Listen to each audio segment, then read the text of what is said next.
Should you move to Orangevale, California in the Sacramento real estate market?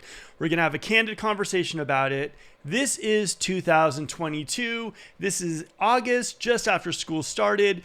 And we're going to talk a little bit about Orangevale. A lot of people have been asking me on the channel about Orangevale, have a candid conversation about Orangevale, the pros and the cons and all that kind of fun stuff. Let's get started right now. Welcome to Sacramento's #1 YouTube channel for all real estate news regarding Sacramento and the surrounding areas. So if that's you, hit that subscribe button and that bell will bring you bi-weekly content. We also go live every Wednesday at 5:30. So tune in, let's get going, and let's talk a little Sacramento right now. Okay, let's talk a little Orangevale right now. Now, one of the things about Orangevale that's a little bit different than most parts of good old Sacramento is the fact that if you notice it, Orangevale is kind of just in the middle of like Folsom, Grand Bay, Roseville, Citrus Heights. There's not a whole lot of access to the freeway, 80, 50. It's kind of in the middle of it. So what you're going to notice in Orangevale specifically, if you see on the map right here, is that if you're closer to the Folsom side, it's a little more spendy. If it's closer to Grand Bay side, it's a little bit more spendy. Fair Oaks, you're getting a little bit more of like reasonable kind of homes. You can probably get in there for like a 3 and 2 for about 500. You're not looking at a new home, probably a little bit of an older home, low ceilings. But the thing that's nice about Orangevale is that some of the houses come with a nice piece of land, agricultural, so you can farm. You could even do, there's some houses that I've actually seen in the Orangevale area where you can get a horse, as long as I think you have 2 acres.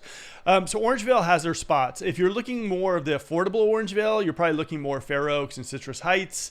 If you're looking a little bit more expensive, Orangevale, you're looking more Folsom, you're looking more Grand Bay. There's some nice, real, like really beautiful, like, areas, kind of like Woodbridge is out there as well. One of my spots I toured kind of looks like Texas a little bit. The houses are set back. Now, I've actually seen a bunch of the houses in Woodbridge. A lot of my clients were like looking at these houses. They were blown away by the houses, and they were just kind of stuck between the idea of spending $1 million plus in Orangevale as opposed to spending $1 million plus in like a Folsom or Grand Bay.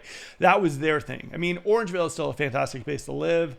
I like it. It's a little farmy. You know, I think it feels a little bit more like Fair Oaks. And if someone isn't familiar with Fair Oaks is a nice area, you know, Hallmark Channel vibe to it. You know, downtown, you get some chickens.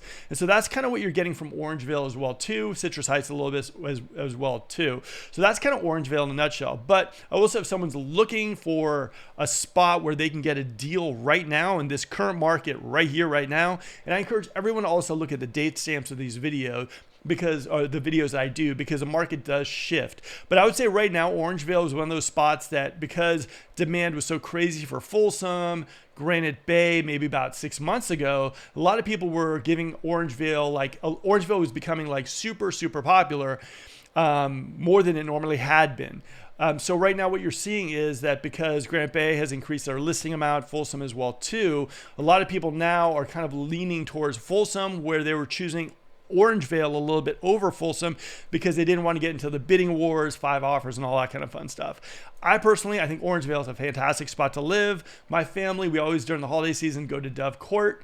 Dove Court's an interesting area if you want to see some holiday lights, if you want to get out of your car. They have alligator jerky, believe it or not, over there too. So it's a nice spot. But in Orangevale, you're going to find that, you know, the drawbacks, I'd say, is the limited freeway access. You're going to be stuck on streets like, you know, Hazel. I would say also Orangevale changes. I mean, depending on where you're living. If you're going to be like close to Grand Bay, you're going to spend a little bit more in Folsom. If you're going to be living closer to the Fair Oaks side and Citrus Heights side, you need to kind of also gauge as far as the prices go. It's a little bit more affordable in that area. Schools definitely fluctuate. So I always tell people look at greatschools.org. Now, one of the reasons why also Orangevale didn't get a lot of press or anything too is the fact that there aren't a lot of new home communities, if any, building in Orangevale. There may be some mom and pop builders, but for the most part, Orangevale, you're not going to see a lot of new home builders in Orangevale, or at least I haven't gone out and seen any. So what we noticed is a lot of the Bay Area traffic coming in was geared towards the new home developments. Like Elk Grove blew up more because they had new home developments. Folsom, Roseville, Citrus Heights even. There was some building in Fair Oaks, but Orangevale kind of, there weren't any new home communities, which at that point, you know, new homes were the thing of, you know, the soup du jour. And because Orangevale didn't have a lot of new home building, or if any, it wasn't getting a lot of that new home traffic. So it it kind of hurt Orangevale's popularity a little bit too. Do I think right now you can get a deal in Orangevale? Yeah, I think you can. I think right now what I'm seeing is areas like Fair Oaks, Carmichael, Citrus Heights, Rancho, and Orangevale. A lot of people now, from the Bay Area are switching gears to maybe Folsom. And I think Orangevale in those areas right now, I'm seeing a lot of reductions happen and a lot of people getting great deals in those spots. Now, like I said, if you're looking somewhere in Orangevale near Citrus and Fair Oaks, I think you can get maybe a 3 and 2, maybe even a 4 and 2. I can't guarantee you the size of the primary bedroom for under like maybe $550. A lot of the houses are, like I said, are gonna be like kind of rancher style houses, a little bit low ceilings, but you're gonna get some land. So you can do some organic veggies and all that kind of stuff. So I like that. Now, when you're getting closer to Granite Bay and Folsom, you're probably gonna be hitting somewhere around maybe like the $850 to over $1 million price tag.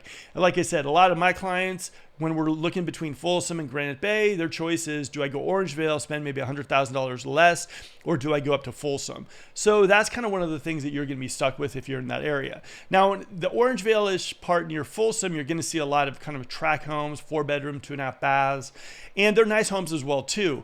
But closer to the Fair Oaks, Citrus Heights area, you're going to see more of the ranch-style homes. Like I said, I think Orangevale is a really, really nice spot. And I think if you're looking for something that's affordable, good bang for your buck, close to all these spots like Roseville, Grant Bay, Folsom, and Citrus Heights and Fair Oaks, I think Orangevale is a nice spot to look in. Like I said, this is more of a real world talk because I do show Orangevale a lot. It's one of those spots right now people are lumping in with like the Fair Oaks, Citrus Heights, Rancho, and Carmichael's. I think Orangevale is great. I think that a lot of people like the area in Orangevale near Folsom. It's, you can get a nice house, maybe even close to the water, nice views, nice kind of nature out there as well too. So for anyone who's looking for Orangevale, just understand though, that one is you're not gonna have that freeway access you might need to get to your work. And number two is, depending on where you look in Orangevale, the price is definitely gonna fluctuate. Okay guys, hopefully you enjoyed this little recap on Orangevale. Like I said, I promised I was gonna do it. And there you go, it's done. And see you guys in my next live. If you have specific questions about this Orangevale video, like I say, I go live every Wednesday at 5:30 talking about the Sacramento metro area. So bring your Orangevale questions there. Guess what, guys? The video just ended. But don't worry, we have more videos just like that one right over there. And if you missed that red subscribe button during the course of the video, we got you covered right there. Hit that subscribe button. We promise to bring you some amazing content. We won't let you down. Now, if you're looking for a team in the Sacramento metro area to work with, we'd love to talk to you one-on-one. We always include a Zoom link down below, so book a time where we can talk to you a little one-on-one, find out exactly what your real estate needs are.